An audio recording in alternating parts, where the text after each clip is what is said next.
Hello, welcome back to the aptitude matters.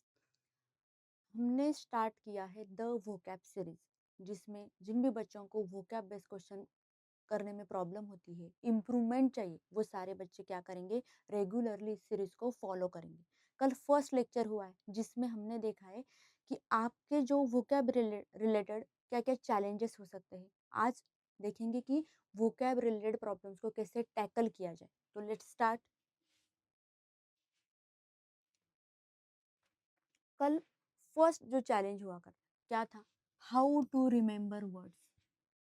मतलब words अगर कोई आपको दिया है, वो याद कैसे रखेंगे। तो जो ह्यूमन ब्रेन है एब्सोल्यूट चीज़ों को याद नहीं रख पाता है। एब्सोल्यूट मतलब एज इट इज फॉर्मेट में कोई चीज़ दी है उसे वो याद नहीं होती है। तो अगर आपको कोई चीज याद रखनी है, आपको बनाना पड़ेगा या तो कोई कनेक्शन या फिर कोई एसोसिएशन।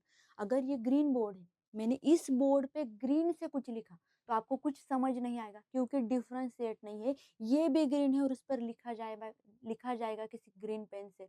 तो अगर इस पे ग्रीन के अलावा किसी भी पेन से लिखेंगे तो आप डिफरेंशिएट कर पाएंगे। मतलब हमारे जो ब्रेन है वो चीज़ों को डिफरेंशिएट करके याद रखता है कि ये सपोज व्हाइट है, ब्लैक है, डिफरेंट है, तो याद रख पाएंगे। मतलब वर्ड याद रखने के लिए क्या करेंगे, कोई कनेक्शन बनाएंगे। सपोज आपकी लाइफ में कोई हैप्पीएस्ट मोमेंट है, कोई सैड मोमेंट है, तो ये 10 साल पहले की बात है, 20 साल पहले की बात हो, आपको एकदम एज इट इज याद है। आज भी सारी चीजें सीक्वेंस में याद है। आपको अगर सैड चीज सुनाएंगे उसी सेम इंटेंसिटी के साथ आपको फील होगा, आप सैड फील करेंगे। अगर एक अच्छी चीज हुई है तो आप उसी इंटेंसिटी के साथ सुनाएंगे, आपकी आंखों में एक चमक होगी, क्योंकि आपका उस चीज के साथ एक इमोशनल कनेक्ट बन चुका है। तो इमोशनल कनेक्ट है तो जल्दी चीजें याद हो जाती है। पर कॉलेज में कल क्या हुआ है या फिर कल की क्या बात है हम जल्दी रिकॉल नहीं कर पाते, क्योंकि एक इमोशनल कनेक्ट नहीं है। डे टू डे लाइफ की बात है, जल्दी हमें याद नहीं होती। पर हमारा जिस चीज़ में इंटरेस्ट है, इमोशनल कनेक्ट बन जाए, हमें थोड़ा सा डिफ्रेंशिएट करके बताया जाए, तो चीज़ें याद होती है। यही चीज़ वोकैब के साथ भी एप्लीकेबल है। अगर आप चीज़ों को डिफ्रेंशिएट करके याद रखते हैं, किसी चीज़ के साथ कनेक्ट बनाते हैं, तो आप चीज़ों को जल्दी याद रख पाते हैं। उसके लिए मेथड्स क्या होने चाहिए। तो फर्स्ट मेथड है आपका PRS मेथड। उसी को बोला जाता है रूट मेथड, या फिर इसी को क्या बोलेंगे, इटिमोलॉजी। तो वन वर्ड सब्स्टिट्यूशन में कभी कभी पूछा जाएगा कि वर्ड का जो स्ट्रक्चर है उसके लिए वर्ड क्या है, उसके लिए वर्ड है इटिमोलॉजी। अब ये जो रूट वर्ड वाला मेथड है, तो 50 या फिर 60% क्वेश्चन रूट वर्ड से सॉल्व हो सकते हैं। पर क्वेश्चन किस टाइप के होने चाहिए। सपोज आपको वन वर्ड सब्स्टिट्यूशन वाला कोई क्वेश्चन पूछा गया, स्पेलिंग एरर वाला कोई क्वेश्चन पूछा गया है, उसके बेस कुछ रूट वर्ड बेस कुछ सिनोनिम्स या फिर एंटोनिम्स गिवन है, या फिर किसी चीज का प्रोनाउंसिएशन भी आपको ठीक करना है आपको वर्ड, इन सब में क्या हो सकता है, रूट वर्ड मेथड आपके लिए हेल्पफुल हो सकता है। तो रूट वर्ड मेथड क्या है, याद कैसे रखते हैं। तो पहले ये समझ लेते हैं ये PRS मतलब क्या है। पी मतलब प्रीफिक्स, ये जो आर है इसका मतलब है रूट। कोई भी रूट वर्ड है, मेन वर्ड है, उसके पहले कुछ लगाएंगे, मतलब क्या है, प्रीफिक्स ऐड करेंगे। इस रूट वर्ड के बाद कुछ ऐड करेंगे, मतलब सफिक्स ऐड करेंगे। अब एग्जाम्पल से समझ लेते हैं PRS मेथड कैसे हेल्पफुल होता है। आपको दिया है person who has love for Mankind, उसके लिए आपके पास वर्ड क्या है, फिलंथ्रोपिस्ट। अब इस वर्ड को अगर एज इट इज आप याद रखेंगे बाद में भूल जाएंगे, पर रूट वर्ड से अगर याद रखेंगे तो ये फील है, इसका मतलब क्या है, लव। ये जो एंथ्रोप वर्ड है इसका मीनिंग होता है मैन काइंड, और IST लगाने पे क्या बनता है, एक कॉमन नाउन।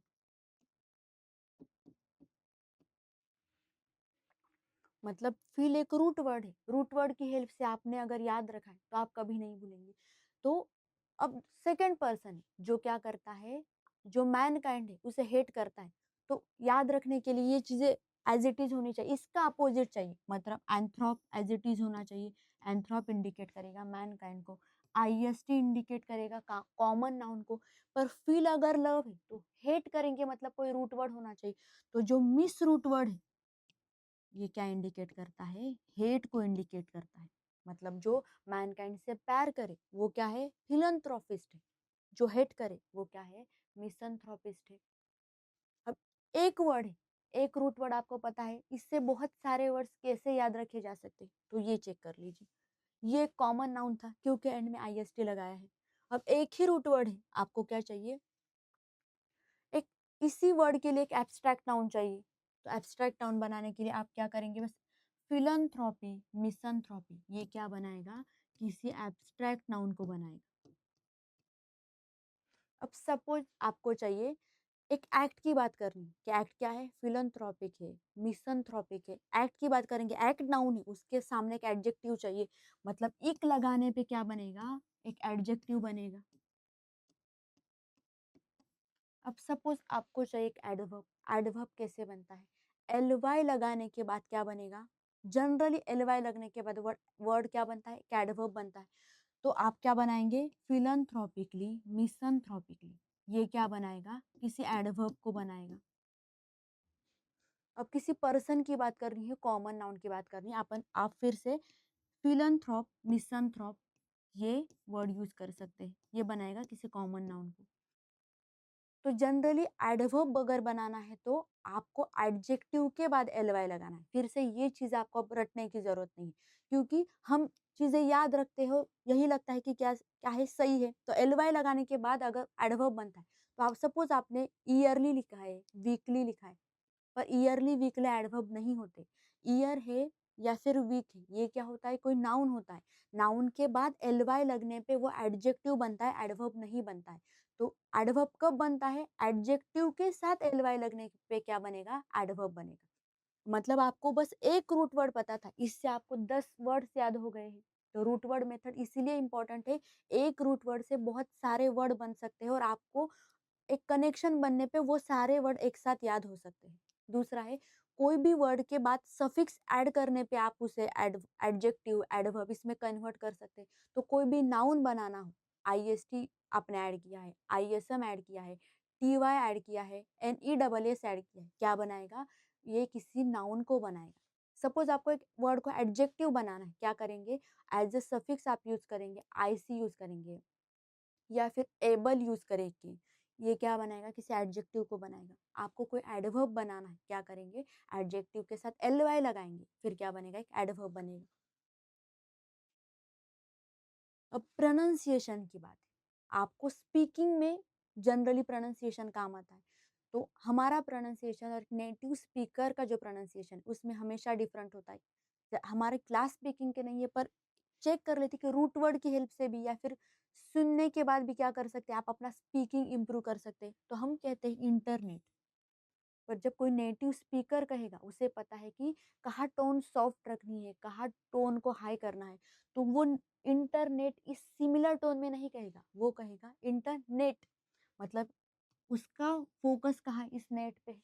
अगर हमें कहना अबाउट, हम कहेंगे अबाउट, पर वो एज इट इज नहीं यूज करेंगे। इस अ को क्या रखेंगे? एक सॉफ्ट टोन में रखेगा, अबाउट। ये वाला प्रोनाउंसिएशन होना चाहिए। और अगर सपोज आपको एक रूट वर्ड भी पता है, आपको पता होगा गायनी, गायनो, ये सारे रूट वर्ड किसके लिए है? फीमेल के लिए है, वुमन के लिए है। तो आपने मिसोजेनी वर्ड सुना हो, मिसोजेनी में ये वाला वर्ड आएगा। मिस मतलब जो वुमन को हेट करे वो क्या है? मिसोजेनी, मिसोजेनिस्ट हो सकता है उससे। तो प्रोनाउंसिएशन करते वक्त जब मिसोजेनी लिखा है, हमने क्या किया है? जेनी मतलब ज की प्रोनाउंसिएशन रखी। वही अगर वर्ड गाइनोकोलॉजिस्ट आता है, गाइनो मतलब फिर से फीमेल की बात हो रही, पर प्रोनाउंसिएशन करते वक्त हमने ग की प्रोनाउंसिएशन की है। तो स्पीकिंग अगर इम्प्रूव करना हो, स्पीकिंग कोर्स की जरूरत नहीं है। आपको क्या करना होगा? कोई भी न्यूज चैनल है, बिजनेस चैनल है, या फिर जहाँ डेली आप इंग्लिश में ही जब सुनेंगे तब आपका स्पीकिंग इम्प्रूव हो सकता है। कोई भी आपके घर में छोटा बच्चा होता है, वो उससे पहले राइटिंग नहीं आती है, वो घर के फैमिली की बातें सुन के ही क्या करता है? अपनी प्रोनाउंसिएशन बनाता है, उसे चीज़ें समझ में आने लगती है। तो स्पीकिंग इम्प्रूव करना हो तो आपको न्यूज़ चैनल को डेली सुनेंगे, तो क्या हो सकता है? आपका इंग्लिश इम्प्रूव हो सकता है। तो हमारा क्लास स्पीकिंग का नहीं है, तो ये बस याद रखना है, आगे चलते हैं।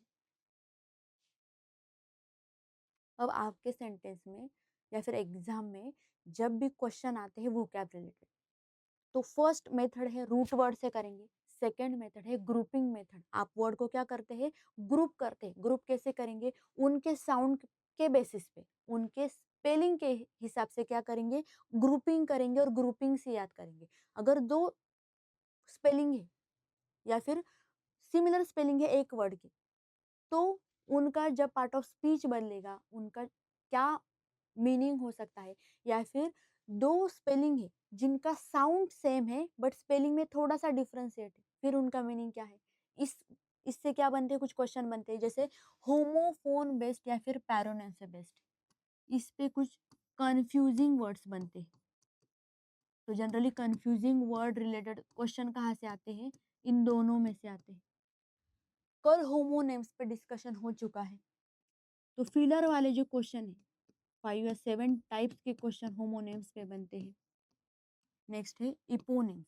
एग्जाम में इनका ज्यादा रोल नहीं है, पर कोई भी लिविंग नाउन हो, नॉन लिविंग नाउन हो, या फिर कोई फिक्शनल कैरेक्टर हो या फिर रियल कैरेक्टर हो, उनके प्रॉपर नाउन से डिराइव होके कोई नाम आया है, उसे क्या कहा जाता है, इपोनेम्स।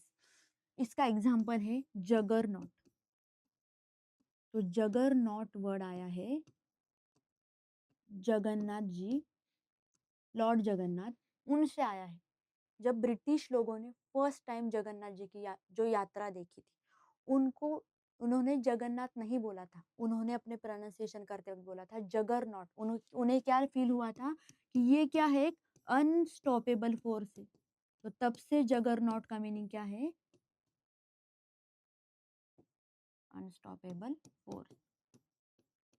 मतलब ये कहाँ से डिराइव हुआ है, किसी के नाम से डिराइव हुआ है। तो जनरल एग्जाम में इस पे रिलेटेड ज्यादा क्वेश्चन नहीं बनते, इन तीनों पे बेस्ड ज्यादा क्वेश्चन बनते। और इसे याद रखने का तरीका क्या है, ग्रुपिंग मेथड। अब यहाँ ग्रुपिंग मेथड देखेंगे, किसके लिए देखेंगे, होमोफोन्स के लिए देखेंगे। फोन्स का मतलब होता है साउंड, होमो का मतलब होता है सिमिलर।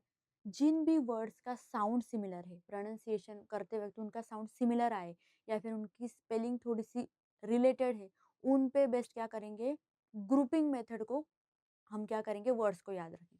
सपोज फर्स्ट वर्ड है मेटल और इसका भी प्रोनाउंसिएशन क्या है, मेटल। मतलब प्रोनाउंसिएशन सेम है, ये क्या है, एक दूसरे के होमोफोन्स है, उनकी साउंड सिमिलर है, पर दोनों का जो मीनिंग है वो एकदम डिफरेंट है।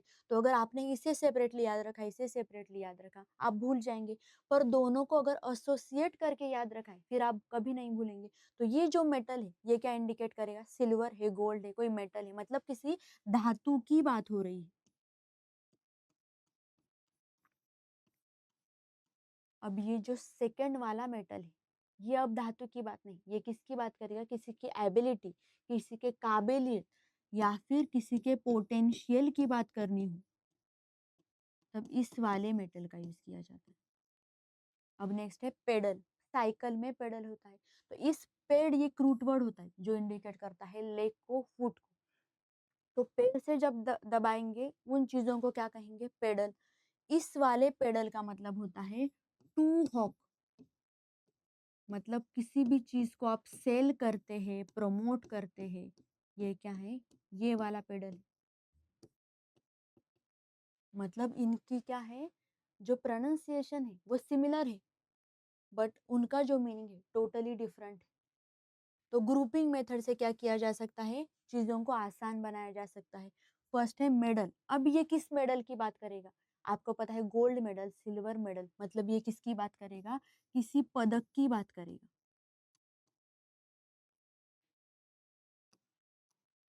अब ये वाला जो मेडल है ये क्या इंडिकेट करेगा कि आप किसी चीज में इंटरफेयर करते हैं। प्रोनाउंसिएशन सेम है बट मीनिंग डिफरेंट है। यहाँ कोलिजन, ये वर्ड आपने बहुत बार सुना होगा। कोलिजन मतलब तो चीजों में टकराव होता है, टक्कर होती है, इसे क्या बोला जाता है, कोलिजन। ये एक नाउन होता है, इसका एक वर्ब फॉर्मेट है कोलाइड। कोलाइड क्या होता है, एक वर्ब होता है। अब सेकंड वर्ड है कोल्यूजन। कोल्यूजन का मीनिंग होता है दो पार्टीज में जो सीक्रेट एग्रीमेंट हो किसी निगेटिव चीज के लिए, वो क्या है? कोल्यूजन। सीक्रेट एग्रीमेंट, ये है सीक्रेट एग्रीमेंट। कितने पार्टीज के बीच में? दो पार्टीज के बीच में किसी निगेटिव एक्ट के लिए, ये है कोल्यूजन। और ये नाउन है, इसका कोल्यू, इसका एक वर्ब फॉर्म भी एग्जिस्ट करता है, मतलब सिमिलर जो प्रोनाउंसिएशन है बट मीनिंग में डिफरेंट हो सकते हैं। नेक्स्ट है इल्यूजन, एल्यूजन। इल्यूजन आपने सुना होगा, किसी भी चीज में भ्रम है, ज्यादा क्लैरिटी नहीं है, मतलब क्या है? भ्रम है, क्लैरिटी नहीं। इसी से वर्ड है किमेरा, आपने सुना होगा किमेरिकल सिचुएशन, मतलब इल्यूजन है, भ्रम है, रियल नहीं है बट रियल लगता है। दूसरा है एल्यूजन। एल्यूजन का मीनिंग है इनडायरेक्ट रेफरेंस, इनडायरेक्ट रेफरेंस।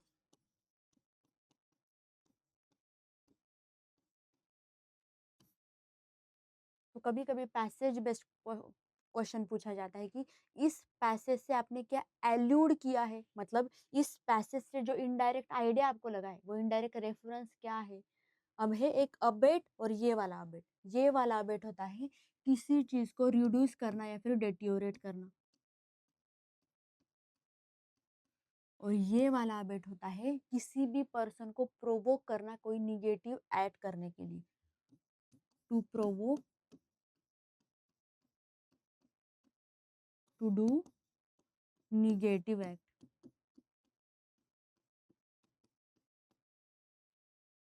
तो किसी पर्सन को सपोज आपने सुसाइड करने के लिए प्रोवोक किया है, उसके लिए वर्ड क्या यूज कर सकते हैं? अबेट यूज कर सकते हैं। नेक्स्ट है गाफ।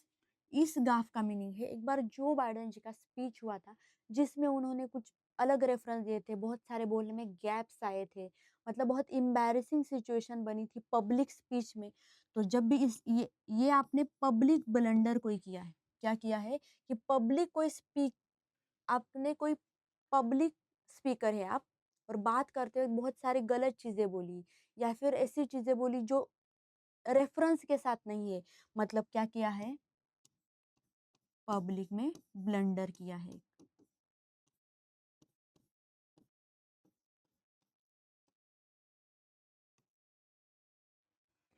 ये वाला जो गाफ है, ये मीनिंग देता है किसी भी मेटालिक रॉड,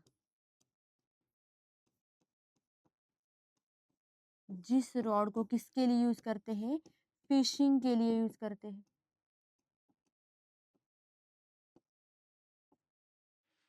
अब नेक्स्ट है आइल और ये वाला आइल, दोनों में डिफरेंस क्या है?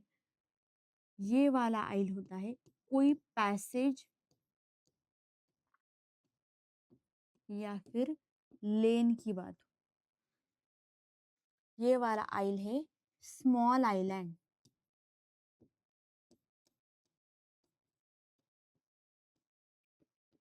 तो आपने आइल सीट सुना होगा कि सपोज कोई ट्रेन है, उसमें आइल सीट होता है। सपोज ये सीट है,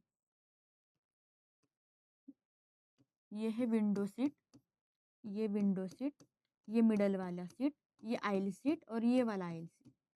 तो ये जो पैसेज है दो सीट्स के बीच में, तो इस पैसेज को, लेन को क्या कहा जाएगा? आइल कहा जाएगा। और इन दोनों सीट, ये जो दोनों सीट है वो इस पैसेज के एरिया में है, इसीलिए बोला जाएगा आइल सीट। अब कुछ वर्ड है वेन। ये वाला वेन होता है large blade of fan, large blade of fan. कोई भी विंड मिल हो, वहां बड़े पंखे लगे होते हैं, उनका जो ब्लेड है उसे क्या बोला जाएगा? वेन। ये वाला जो वेन है सेकंड वाला, इसका मीनिंग होता है टू रिड्यूस। अगर आपने कहा कि वेनिंग ऑफ एनर्जी, मतलब आपकी एनर्जी क्या हो चुकी है, कम हो चुकी है। नेक्स्ट है वेन, ये वाला वेन क्या है, जब हम अपने हाथों की नसों की बात करते हैं। और ये वाला जो वेन है, इसका मीनिंग होता है कोई चीज बेकार होना या फिर खराब होना। इसी से वर्ड बना है वैनिटी। ये वाला वैनिटी क्या इंडिकेट करता है, किसी चीज में आपका प्राइड है, मतलब सिमिलर प्रोनाउंसिएशन है पर सबका मीनिंग क्या है, डिफरेंट है। तो फिलर में अगर इनमें से कोई वर्ड आता है तो फिर आप क्या कर पाएंगे, इन ग्रुपिंग किया है आपने, ग्रुपिंग से हेल्प कर पाएंगे अपने आप की। अब नेक्स्ट जो वर्ड्स है आपके पास वो है, फर्स्ट है एलॉय।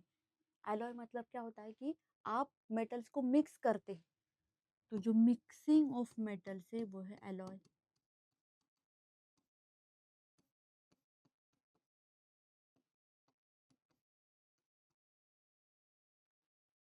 अब एली, इसका मतलब होता है आप किसी के पार्टनर है। आपने इंडी अलायंस सुना होगा, मतलब वो क्या है, अपने पार्टनरशिप में है। ये एले जो वर्ड है ये इंडिकेट करता है आप किसी को पैसिफाई करते हैं या फिर क्या करते हैं, अपीज करते हैं।